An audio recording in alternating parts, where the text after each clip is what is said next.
Welcome, everyone.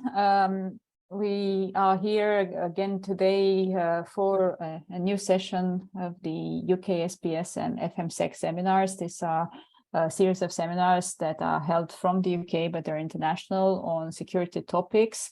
And the times when there is also an FMSec series, which is the case of today, this is on formal methods as well as security or security with formal methods in mind. And today we have the pleasure to have Alexandre Debant as our speaker. So Alexandre Debant is currently a full-time permanent researcher at Inria Nancy in France as of September this year, and also affiliated with University of Lorraine. And before this, he was a postdoc in the Pesto team in Inria Nancy, and before being a postdoc in the Pesto team, he was a PhD student with Stéphanie Delon in Rennes in Paris. His work is on formal methods applied to cryptographic protocols, of which he looked at several, and also some tool development. And today we'll have the pleasure of him speaking about a very hot topic that was under some sort of embargo for a while on verification of electronic voting in France. So without further ado, Alexandre, the floor is yours. Okay, thank you for the introduction. So yes, today I will present you a recent work I did with Luca Hershey at Nancy. And this work, we have studied the security of the protocol used for the last French election for citizens abroad.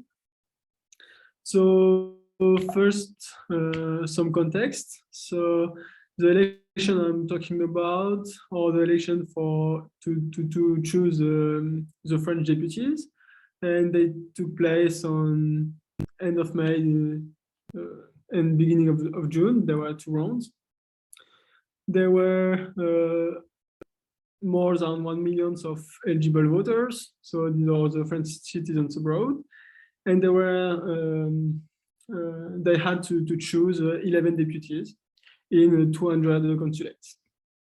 So this is a big picture, and something I want to mention now, because it will be important in the following of the talk, is that even if they choose 11 deputies, the result will be published consulate per consulate. So we have a lot of small results for this selection. So this is the background of the election. And if we have a look to the results of the election, there were more than 500,000 of express votes. And something that's interesting that most people are voting online, even if they were able to vote in person or with postal voting. So this high rate of online voting pushes us to study the security of this protocol, because this is the main solution chosen by the voters. Okay, so this is the context. These are the 2 elections we are looking for. So to do the selection, the French citizens abroad were able to vote online, and the election was organized by the French Ministry of Europe and Foreign Affairs. We call them the ministry in the following. But the Ministry of Foreign Affairs wasn't able to organize alone this election. So they decided to be helped by the ANSSI, so the French National Cybersecurity Agency. And this agency behaved as a security advisor. They used the protocol or the system provided by Voxel Post, which is a French company. And this protocol is used for many other applications. For example, in Nancy, we'll use this system for professional election next month. And in the organization of this protocol, there were a fourth entity, which are people from Nancy, so colleague of Luca and I, and they implemented a third-party verifier. I will come back on them. to perform some verifiability checks during the election. So these are the four parties involved in the organization of this election, and all the elements I will present in this talk. I've been reported to them before, so everything is okay, and now everything is public because it's been published on ePrint at the beginning of the week. Okay, so this is the context. So now what I'm going to talk about in this talk is first, we wanted to study the security of this protocol. So first we had to define the threat model, and we had to define, to know what is the protocol, because there were no public specifications of protocol. Then I will present some vulnerabilities and attacks we discovered. And something interesting that these attacks apply to the system, but maybe apply to other systems, I think.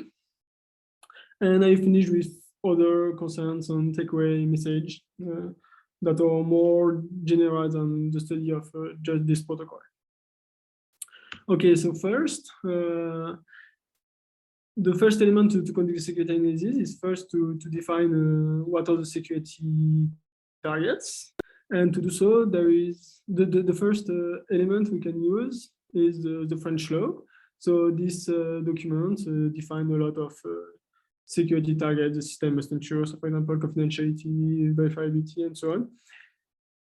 I will come back on them after. And there is a second document that we use to extract the security targets. This is CNIL recommendations, because in France we have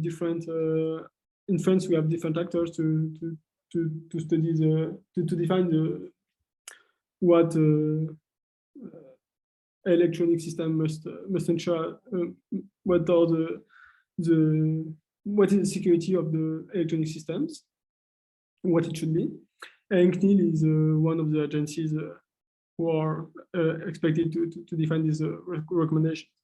And for sure, the protocol used for the legislative election was expected to meet the highest level of security, which is the third level. But something that is interesting is that these recommendations, or the CNIL recommendation, are not legal requirements.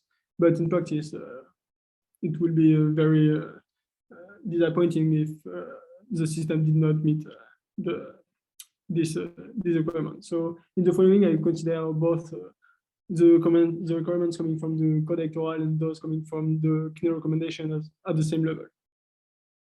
Okay, so these are the two documents to define the security targets. So now, with a bit more details. So the first security properties the system must ensure is the vote secrecy. So there are a lot of informal definition of vote secrecy in the law or in the recommendation. We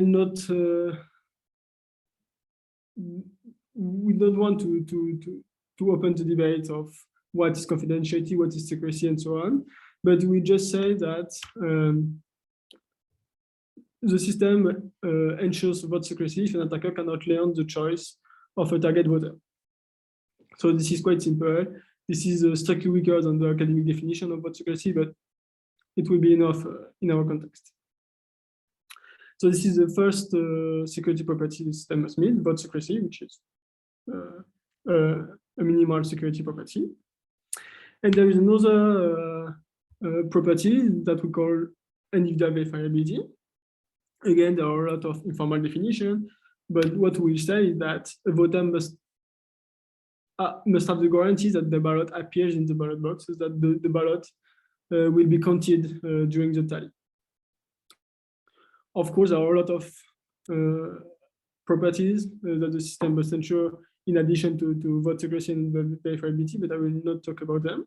In this talk, we'll focus on these two properties, so vote secrecy and individual verifiability. Okay, so these are the security properties. So these are very basic properties that the system must ensure. So now we must define what is the attacker in our context. And to define what is the attacker, we have in the CNIL recommendation, we have a clear definition of the threat actors. So for the third level of the CNIL recommendation, the threat actors include the voters, so for sure, the election operators, so the organizers, and the internal staff. For example, people who are operating the voting server, or people who are generating the login and the password for the voter, and so on. So this is informal. If you want to be a bit more formal, just to be clear, this is what how we interpret this sentence. So in our context, we have the voter, we have the voting device. So in our context, we always consider the voting device honest, because the system is not expected to meet cast as intended. So in our context, we assume that the voting device is not compromised, so the voting device will behave as expected. But we consider that the communication channels can be broken. So for instance, the TLS protocol can be broken. So this can be, this may happen if the voting server is compromised, for example, because the voting server is an endpoint of the TLS channel. But it can also happen if we assume a middlebox TLS that may be implemented in some companies, for instance, or if there are network administrators that are compromised but in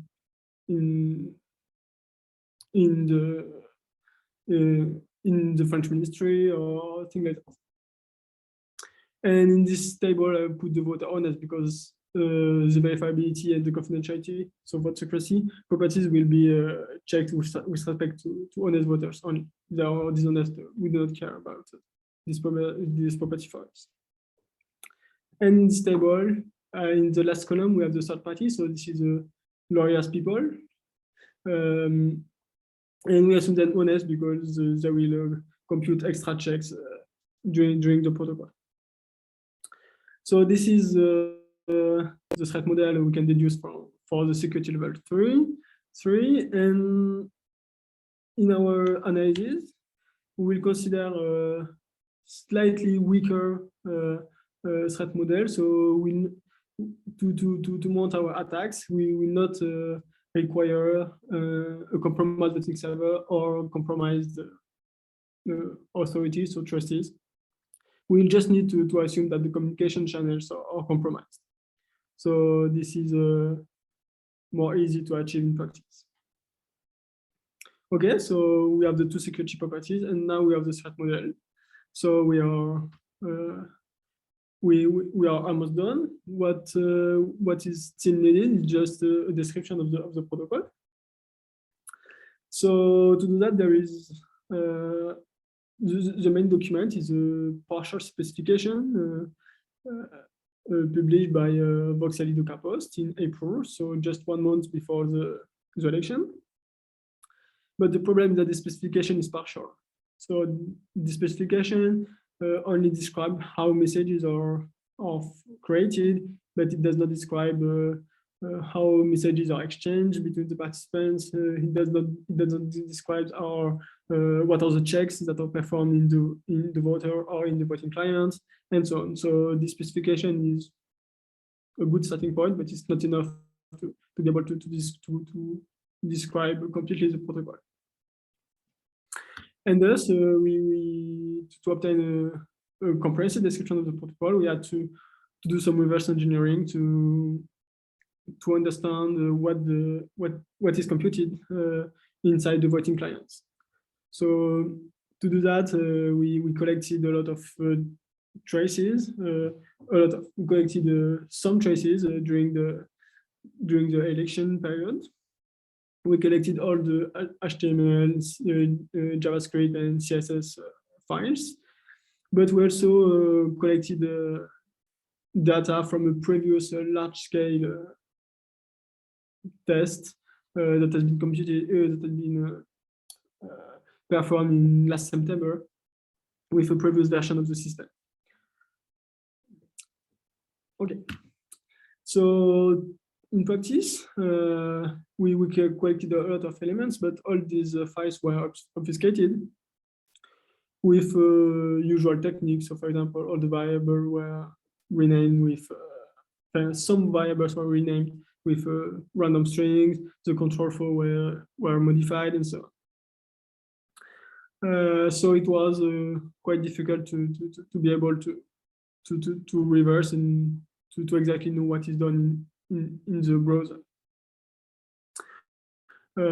Something that is interesting is that the JavaScript files we collected during the large-scale test conducted in last September was much less obfuscated than the one used in production.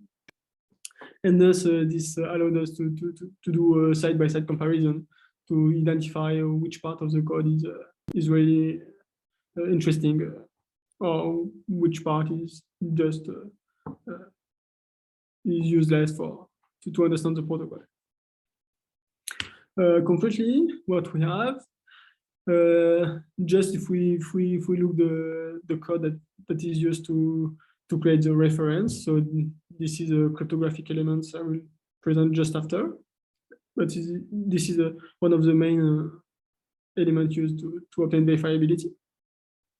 So in the test phase, the code is quite simple. If you see, this is a JavaScript function.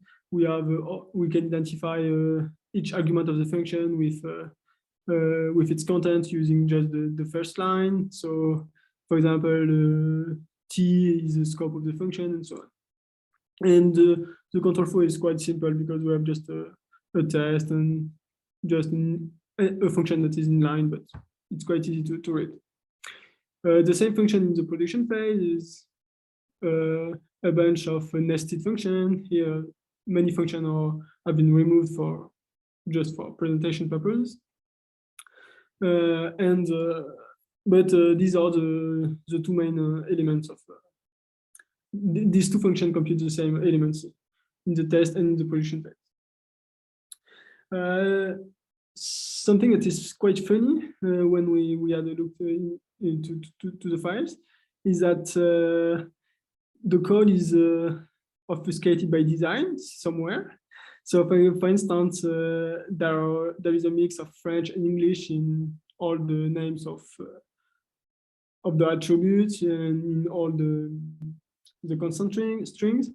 More funny, there are some attributes. So for example, the vote signature attribute does not contain a signature. So it was quite difficult to understand what the program was doing, because you cannot just use the name of the attributes that are not obfuscated to understand what is done. But yeah, anyway, we managed to analyze and to reverse all these JavaScript files, and we obtain a description of the protocol. So here is the flow of the protocol. So this describes how messages are exchanged. It's not necessary to read all the message. I will just give you an overview of how it works. So the protocol starts with an authentication step. So in this step, the voter sends a login and a password to the server. These two elements have been generated before the election starts and have been received by email and by SMS. So this is the first authentication. Then after the authentication, there is the second step consists in choosing the candidate. So the voter chooses the candidate and confirms that you want to vote for this candidate. Then there is a new authentication phase. So this authentication is just performed sending an activation code by SMS or by email to the voter. the server sends an email to the voter with a short code, so a 6-digit code, and the voter must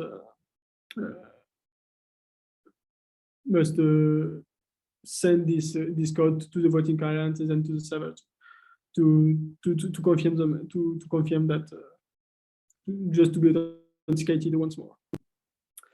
And then there is the sending of the ballot.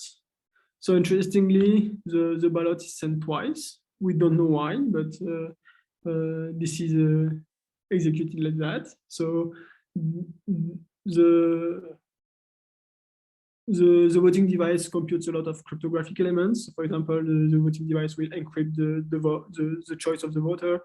The voting device will compute some zero-knowledge proofs to prove a lot of things. And then all these elements are sent to the server twice with just very few differences between the two casts. So it's quite, it's a bit weird. But anyway. And finally, so at the end, the ballot is the voter's ballot is confirmed, and the server sends a receipt to the voter, and the receipt is just a PDF file containing containing some cryptographic elements. I will detail just after. So this is how the protocol works. And with this flow and with this picture and other details we have in the protocol, we have the first, we present the first comprehensive description of the protocol used for this selection. And so based on this element, so based on this description and the threat model we have defined before, we are now able to perform to conduct a security analysis. So this is what we have done. So yes, now I'll just show you what are the vulnerabilities we have discovered. So first, just to describe the vulnerabilities, we'll just have a look to the PDF receipt sent by the server to the voter.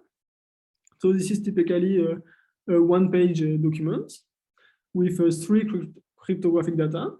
So the first element, so 1, is just a reference to the ballot. So the reference is just a hash of the ballot B and different context elements. So in the context, there is the round of the election. So the first one or the second one. There is the election ID, which is the identifier of the constituency, and the ballot box ID, which is the identifier of the consulate. Because remember what I said just before, the results are published at the consulate level, and thus we have different ballot boxes for inside the same constituency. We have 1 ballot box per consulate. Okay, so this is the reference of the ballots. The problem we have discovered is that this reference is sent many times. So if we just come back to the previous picture, this reference is first computed by the voting client, so as we might expect, but it is also sent by the server 4 times after. And something that is interesting is that the voting device does not ensure the consistency between these 4 values. So typically, we just know the voting device just ensures that the first reference sent by the server and the third reference sent by the server are equal to the one computed by the voting device, but there is no guarantee for the second one and the third one. And something that is, and the problem arises when we know that the voters can only see the second and the fourth one. So if I just sum up this vulnerability, we have the voter never sees if the voting server is malicious or if the communication channels are compromised, the voter will never see the correct reference, so the reference corresponding to his ballot. Okay, so this is the first element and the first problem we discover.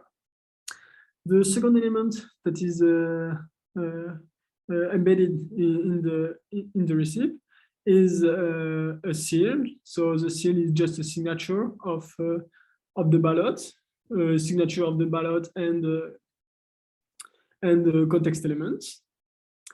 Okay, so this signature is made by the server.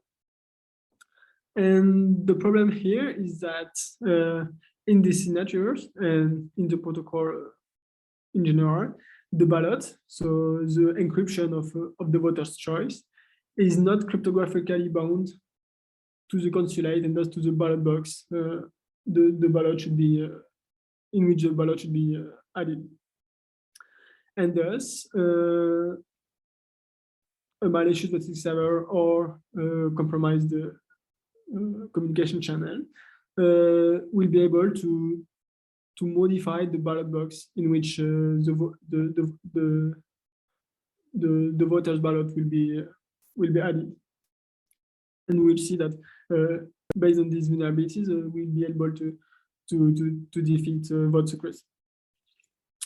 And the last element that is displayed, that is embedded in the receipt, is the hash of the ballot.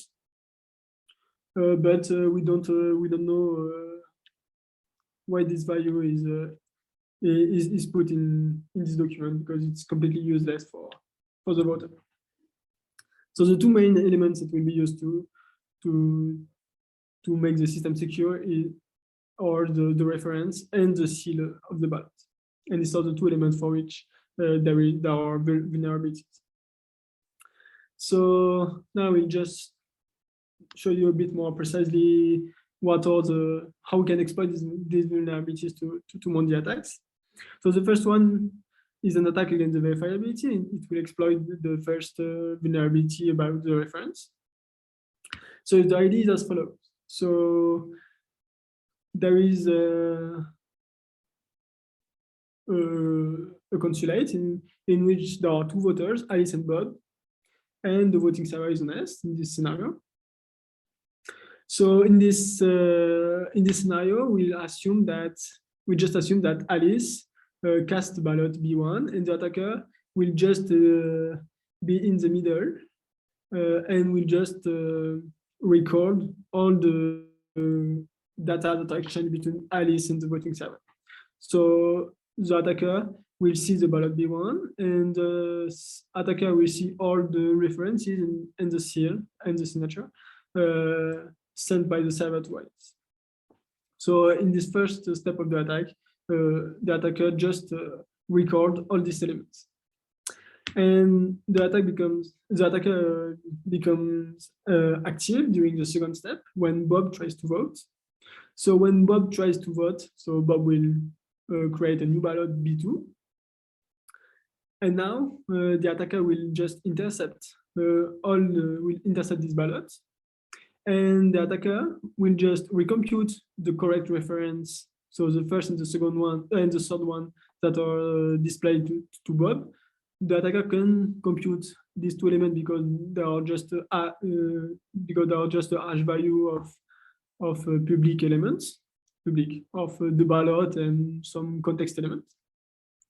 And then the attacker will replay the reference and the seal sent by the server to Alice. Intuitively, what happens at the end, Bob will have a receipt that corresponds to Alice's ballot, and this ballot has been added in the ballot box. So everything is okay, but Bob's ballot, so B2, has been dropped. So we have a scenario in which the attacker can drop a ballot and no one can detect this attack because Bob just received a valid receipt a receipt that corresponds to Alice's ballot, but it's okay. Alice's ballot is in the ballot box. So this is a quite simple attack in which the attacker just drop a ballot. But we can improve this attack because the ballot is not linked to the voter's identity, and thus the attacker can just forge a new ballot to replace Bob's ballot. And thus, instead of just dropping a ballot, the attacker can completely modify the ballots and send in the name of Bob. So we completely defeat the verifiability of the system. And something that is important is that Bob, in these two scenarios, Bob always receives valid cryptographic data. Bob receives a valid signature and valid references in the receipt. This attack just exploits the fact that the 4 references sent to Bob may not always be equal. Okay. So this is the attack, and I said that the attack is undetectable. In practice, it's almost undetectable. So if we just have a look to the execution of the protocol in Bob's browser, nothing is detected because the browser does not check the quality of the 4 references. So this is what I said before. So for Bob's point of view, everything is okay. Bob receives a valid receipt because the receipt received by Bob corresponds to Alice's ballot, and Alice's ballot is included in the ballot box. So all the verification will succeed. And an immediate consequence of this second point is that the verifiers, the verification services provided by the lawyer or by a lawyer's member are completely useless to ensure individual verifiability. So these are the 2 main checks that are performed by Bob, and none of them fail. But in unlikely situation, Bob can detect that something went wrong. So the first case in which Bob can detect that something went wrong is that if we just consider the first attack in which the attacker just dropped Bob's ballot, then Bob can see that something went wrong if Bob accesses the signing sheet, because he will see that that there is no signature next to his name. But in practice, it's very unlikely that Bob does this check, because to access the signing sheet, Bob must go in person in the polling station. This is completely in contradiction with online voting. And the second case in which Bob can detect that something went wrong is if Bob is a unique voter who voted for a candidate. Of course, if the attacker drops Bob's ballot, and if Bob is a unique voter voting for instance, for candidate 1, then just looking to the result, Bob will see that there is no vote for candidate 1, and Bob will be able to say, will say that hey, my vote has been dropped or has not been counted. But again, if we consider large consulates, so large ballot boxes, this scenario will never happen.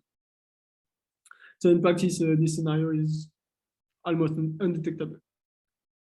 So this is the first attack. So an attack against verifiability.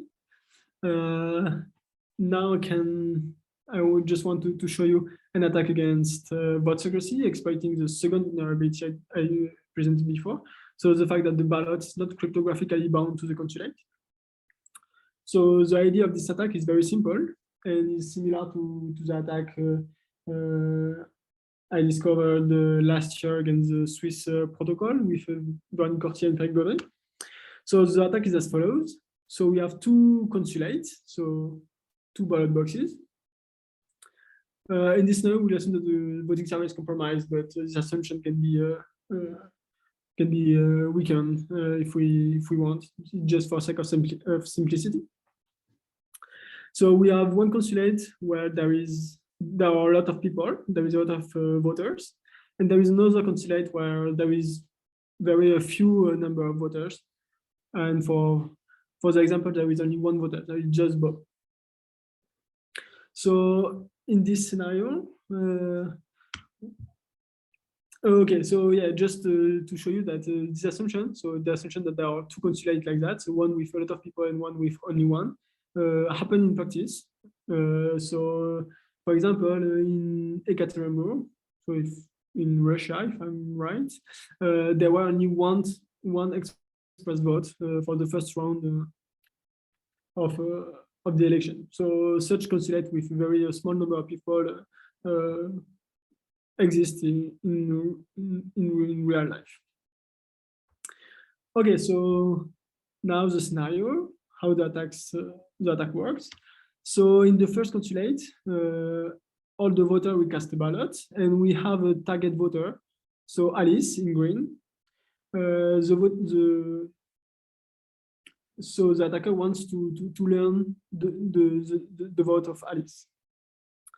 So in the first consulate, all the voters cast a ballot. In the second consulate, Bob casts a ballot. And what the attacker will do is that for all the voters that are not target in the first section, the attacker will behave honestly. But for Alice's ballot, the attacker will just move the green ballot from the first ballot box to the second one, and just to preserve the right number of ballots in each ballot box, the server will do the same by moving Bob's ballot in the first ballot box.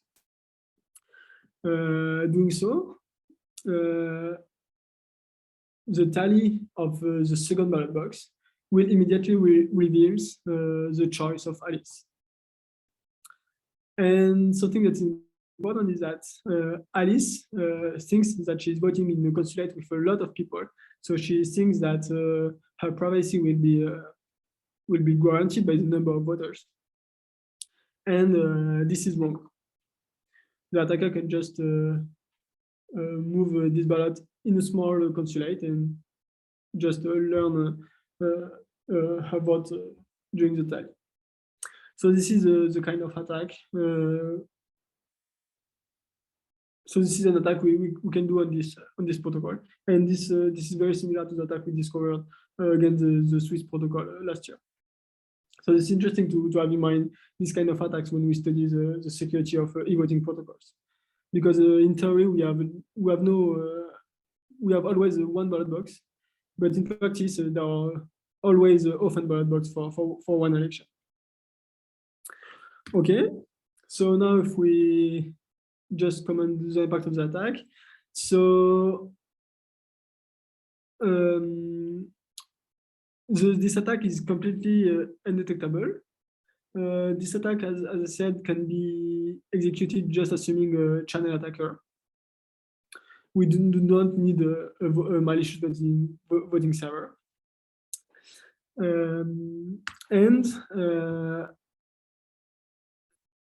What's interesting is that in the scenario presented before, the attacker completely learned the choice of Alice with probability 1, but this attack can be conducted in consulate with more than one voter, but in consulate in which there are a small number of voters. And in this case, the attacker will learn a bias on the choice of Alice. And the second interesting element is that this attack can be used to do a coercion, because you can imagine a scenario in which the attacker want to coerce, we say, n voters.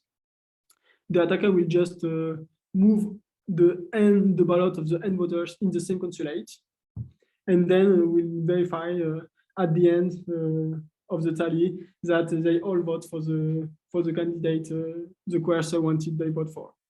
If not, then the attacker can just know that one of the voters did not follow what they were expected to do.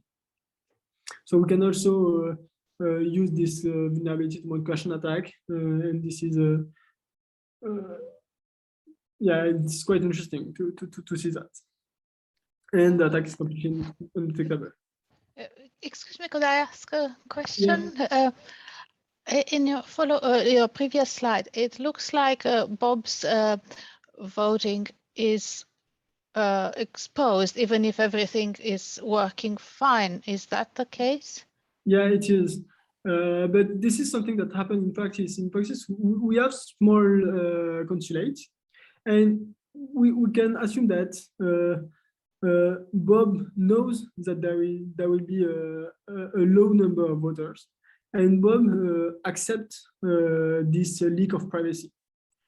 This is a usual, for instance, when we vote in small cities, or yeah, just in Ekaterinburg, there is just one vote. So for this voter, this leak is, cannot be avoided. But what's interesting that unless the protocol is changed more significantly, I suppose. I mean, you mentioned that they're published by consulates, so probably that's the mistake in that respect. Yeah, I agree. Yeah. I completely agree. But thank you. This is something that is, for the moment, mandatory in the French law. So we have to do this local tallies. So this is something that we cannot avoid, and that is accepted by the voters and the organizers. Here we have a leak of privacy that is not expected. So this is the main problem of this attack. Okay. So yeah, so this ends for these two attacks. So just to sum up what we have, we can claim that the NDVR verifiability does not hold if we assume that the attacker can compromise the communication channel. And we can claim that the vote secrecy does not hold either if the attacker can compromise the communication channels. So these two security targets are not met by the voting protocol. Something that is nice is that these two attacks can be easily fixed. So the first fix, so to fix the first attack, we can just assume that the PDF is locally created. So this is something that can be done in JavaScript quite easily. It just requires some implementation task for the vendor. And to fix the second attack, so the privacy attack, it just requires that the identifier of the ballot box, so that the identifier of the consulate is included in the context of the zero knowledge proof. If you just do so, then the attack can no longer be executed, because if you move a ballot from a consulate to another one, then the proof will no longer be valid. So these two fixes are very easy to implement. Okay, so this is summary for all these attacks, and we have different variants of these attacks in the report if you want to have a look. Okay, so now we just finished with a few comments and yeah, takeaway message, I would say. So the first one is that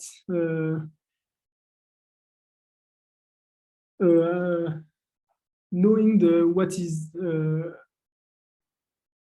what exists in the HRG is important, because here I presented two vulnerabilities that were almost new, but we discovered that the system were vulnerable to many previous attacks already discussed in the literature. So for instance, so the first element is that the context of the ZKP, or the zero knowledge proof, do not contain enough elements. So this is something that allows us to mount our security attack. But there are also other attacks proposed by Courtier and others in 2011 or 2020 that may break the verifiability of the system. And the system was vulnerable to this attacks. Hopefully, what the fixes are really easy to implement. You just have to put the right elements in the context of the zero knowledge proof. So it's very easy to do, but they did not do that. And the second attacks that is that the system were vulnerable, but already known in the literature, is the ballot replay attacks. So these are just attacks in which the attacker will just copy the ballot of a target voter, just to increase the impact of this ballot into the result. So these are well-known attacks, and there are weeding techniques to prevent them, and the system did not implement weeding to prevent this. And this is an attack known for more than 10 years. So it's quite old attacks. And there is a recent study, so this year, to evaluate the impact of these attacks. And this impact is quite important. You just need to copy 10 times the ballot of a voter to significantly to have a significant bias on the result of selection. So it's really important to take this attack into account. And something that's interesting is that in the protocol, everything was in place to make ballot weeding, but the vendor and the organizer were not aware that everything were in place to do ballot weeding. So this is something we've been surprised because in a protocol, when we have a cryptographic element, so here they add a random element during an extra random element during the generation of the ballot. You should know why you put this element, and they did not know, and we discovered that one element can be used to do ballot weeding. So yeah, it was a bit weird. So this is the first message. The second one is about the importance of the voting device. So when you want to do a verifiability, the key element is not the voting server, but it's the voting device. Because if you want verifiability, so if you want to allow voters to check that the ballots have been counted, then you will assume that the voting server is malicious. So the voting device is a unique element that will be honest to the verifiability. So it's very important to study the security of these components. And today, I think that there is more attention to the security of the voting server than the security of the voting device. Concretely, what we can do is that an interesting remark is that today the voting client is a JavaScript program that is provided by the server. And thus, we have to find solution to make it really trustworthy, because if the voting server is malicious, then the voting server will probably send a malicious JavaScript program. So to do that, there are solutions, but I think it's an open problem, but there are some bribes of solutions. So the first solution is just to improve the auditability of the JavaScript. For instance, using non-obfuscated program with no dynamic import of JavaScript. We can also think about to develop a standalone application just to avoid the problem that the voting device is sent by the server. Or we can, if we want to stay in the browser for usability, we must think about solution using browsers integrity services. So for example, you can check the integrity of JavaScript using hash and so on, but it doesn't seem to work. But it may be interesting to have a look to that. It's still an open problem. And something that is bad is that today the protocol follow none of this rule. The JavaScript were obfuscated. It was not auditable.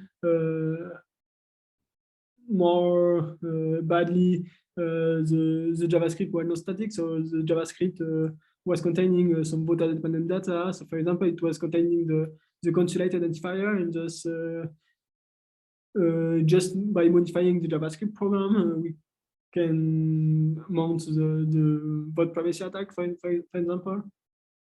So yeah, so I think there is still a lot of work to do in this area. So how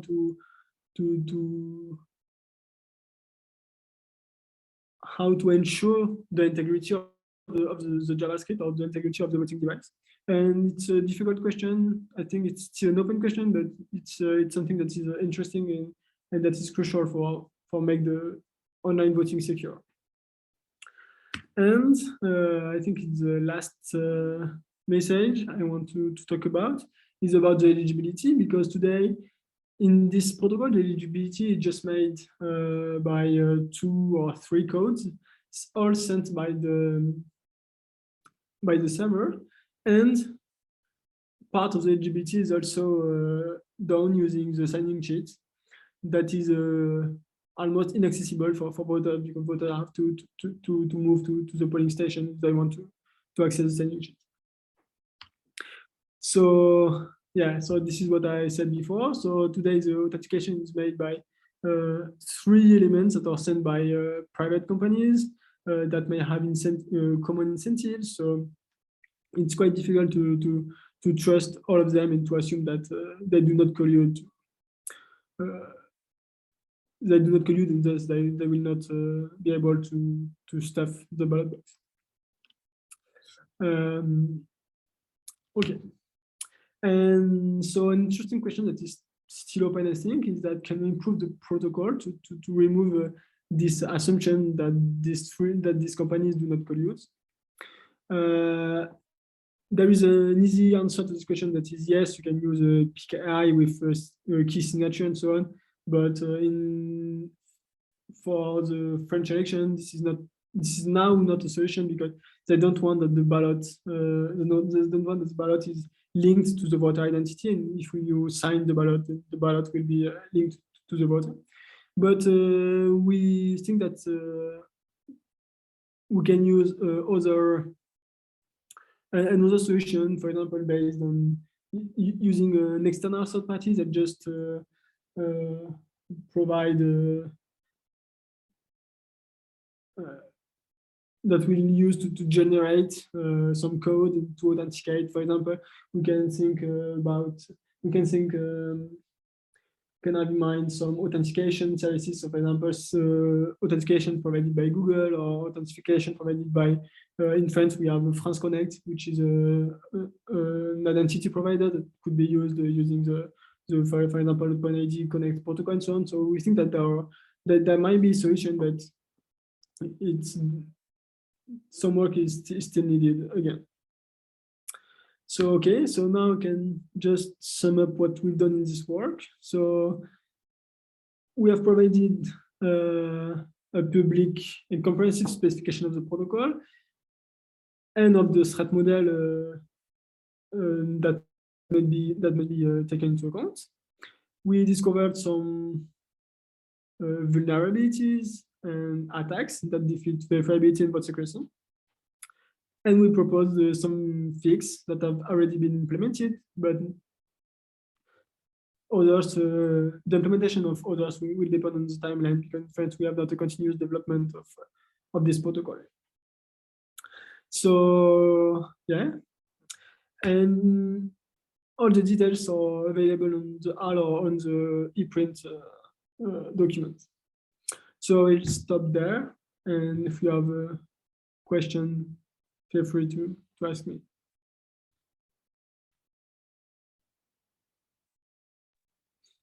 Okay, Thanks, Alexander, for a very nice talk and very informative. So indeed, are there any questions that are from the public?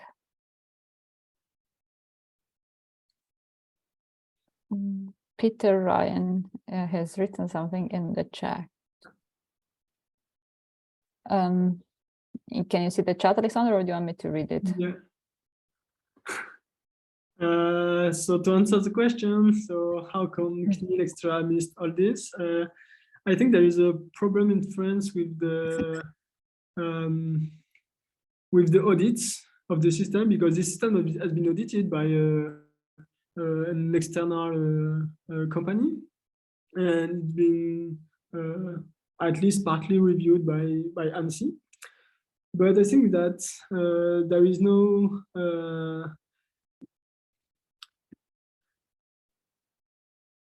how can I say? I think all the audits that have been conducted are more about the safety of the server, and there is no culture of e-voting and cryptographic protocols. And something that is maybe a problem that it's a personal point of view, subjective point of view, but I feel that there were no complete specification of the program of the protocol before we did one, even by the vendor, and thus if we have no complete specification, you cannot detect all these problems. So I think it's yeah, maybe a problem of transparency even between the vendor and the auditor. I think it may be one answer. So yeah, this would be my answer, but maybe I'm wrong. Maybe there is a specification, and maybe yeah, but I'm not sure. So yeah, maybe there is a problem of transparency. Yeah, between vendor and other people, that maybe the voters, the experts, the auditors, and so on. So yeah. Steve? Oh, no, there's a follow-up on this very question. Sorry, Steve. Maybe we can take the follow-up first, because so the follow-up is from Sia. So Sia. So yeah, do the CNIL comments include software being open source? No. So the answer is really easy. And I think they will not. Yeah. So how can I say? The CNIL recommendation does not want to go against the industrial property and so on. And so I think they will not defend for open source program. But maybe I know that in ANSI, so in the National Agency of Cybersecurity, things are evolving. So maybe in the future they will push for transparency. But ANSI stayed far from e-voting for the last years. So yeah. So today there is no recommendation in this direction. Maybe in the future that there will be, but yeah. Steve?